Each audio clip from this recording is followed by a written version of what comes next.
Hey, what is up? I am Sidlak, and today I'm gonna be giving a game review for Diablo Immortal.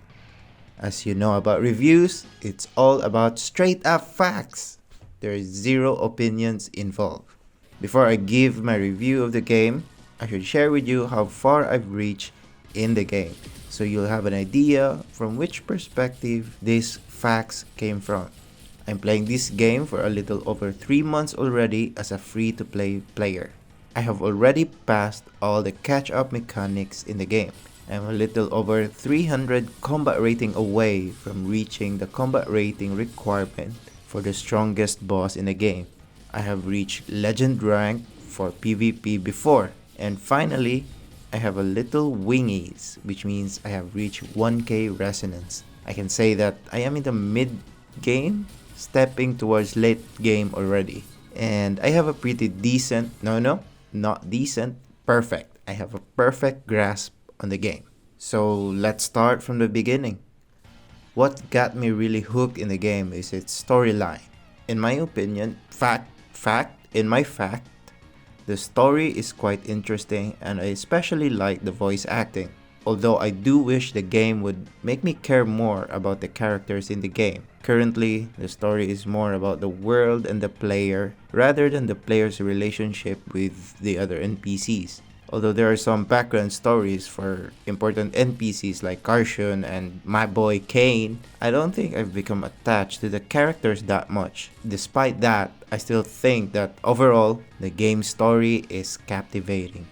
The other reason why I like the game is its mechanics, especially the essence system. It's such a unique and cool idea which lets the player build their characters in multiple interesting ways. The challenge lies in the game's difficulty in balancing these essences or ensuring that as many essences as possible are viable. This leads to the game's conservative effects for its essences. Currently, there are many essences that are just straight up useless or outdated, but it's understandable given how daunting the task would be. For the other mechanics, what I like about them is that they're quite okay as it is right now, but the main good thing about them is that they really have a good potential. It makes me want to stay and see what happens in the future. For example, magic attributes. Once they added new magic attributes for legendary gears, it created new avenues for build exploration. The only issue is the amount of grind the game has set up for it. It's an atrocious amount. The same goes for the set equipments, runes, and familiars. You can't just build the perfect setup in one day. I don't think you can even reach the perfect setup before the game releases a new update for new setups that you're gonna try to perfect, which will never ever happen. Speaking of endless grinding, this is exactly what I do not like about the game. The grind is so dreadful. If you're a competitive player like me, you'd want to do the task which gives the most reward in the game, and currently it's open world farming. Currently it feels like a chore, and although there's a passive version of it, the game punishes you for not actively playing.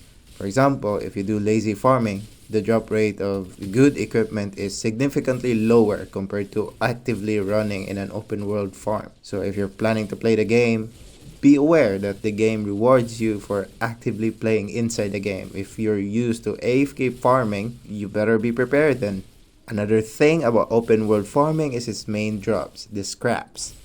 Once you max out your gear levels, there's no more use for it. In my personal facts, it should be used to create essences or modify our magic attributes. Give us a way to get closer to the perfect build, man. It's frustrating having to extract all the legendary gears with nothing to gain from it. Another one of my frustrations is dungeons.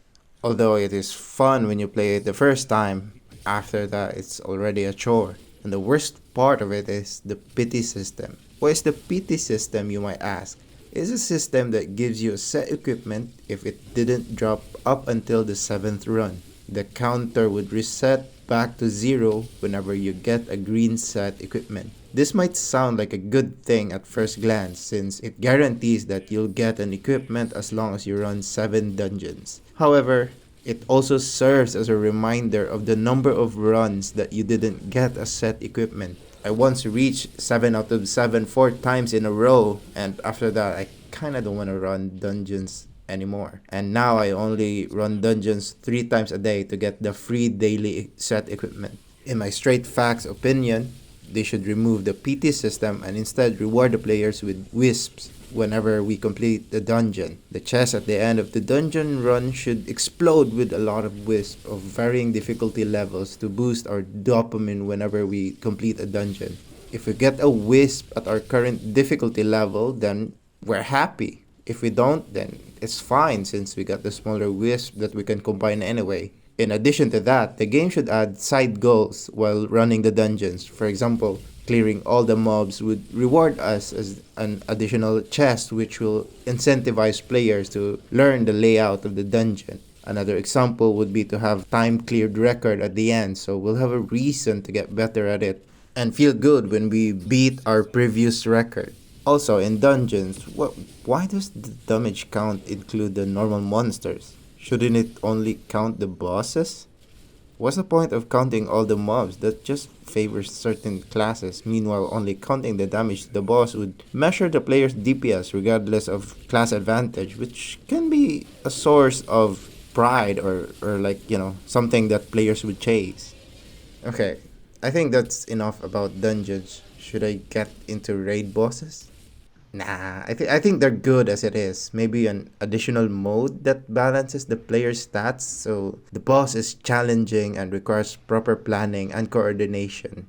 Maybe. I think it can help endgame players still have fun in PvE if they can make that mode. For PvP, I think it's a lot better now compared to when I started the game.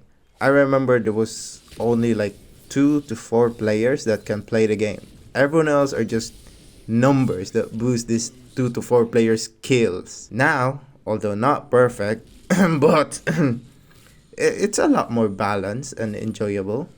If you're new, you might not feel that way since your level, like your combat rating or maybe your MMR has not settled to players at your levels just yet. You just need to keep playing until you reach a good balance.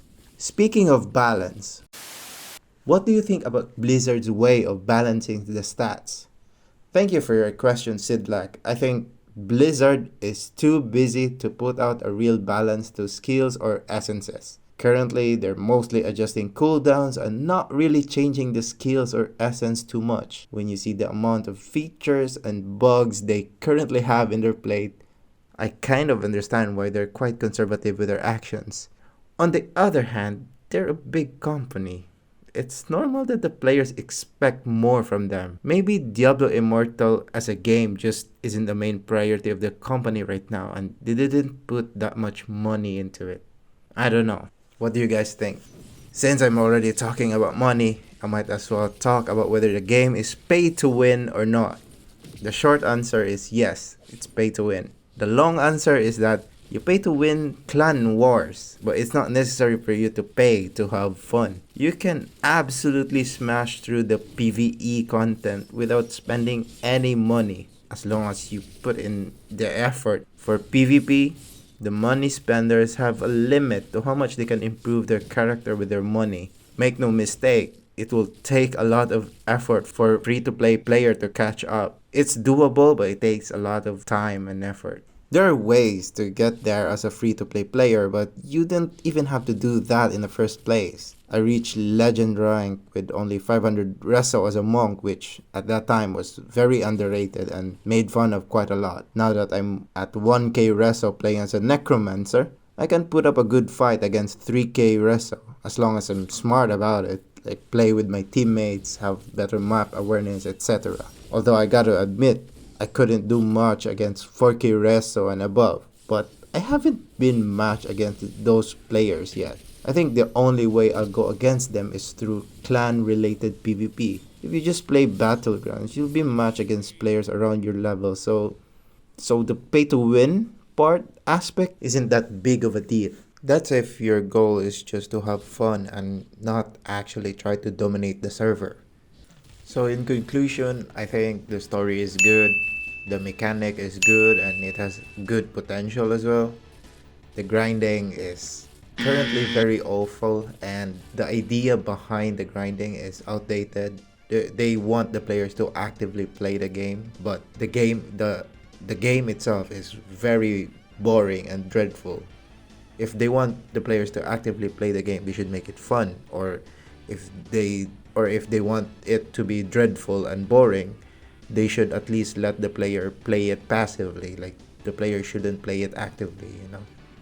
The dungeon is currently bad, but I can see great potential behind it. So I hope they improve it. I hope they improve the way they give out rewards for the dungeons, because currently it just doesn't feel good. For PvP, when I started, it was very bad, very awful. You get one hit by anything. Now it's pretty good. The matchmaking is really good. Like, I'm not like me, maybe I get matched with like high reso players from time to time, but it doesn't happen as much as before anymore. Like, it only happens like maybe once. That's it. Ever since they updated the patch. For balancing, I think Blizzard is too busy to do an actual balance to the game, because they set out a roadmap that they're trying so hard to catch up. For the pay to win mechanics, it really only affects the super competitive players. For free to play players, yeah, it affects us a bit, but it's not that disruptive in terms of having fun in the game. So, yep, that's it. I hope you've learned something from this game review. What do you guys think? Do you agree with some of my points or not? Tell me down in the comments below.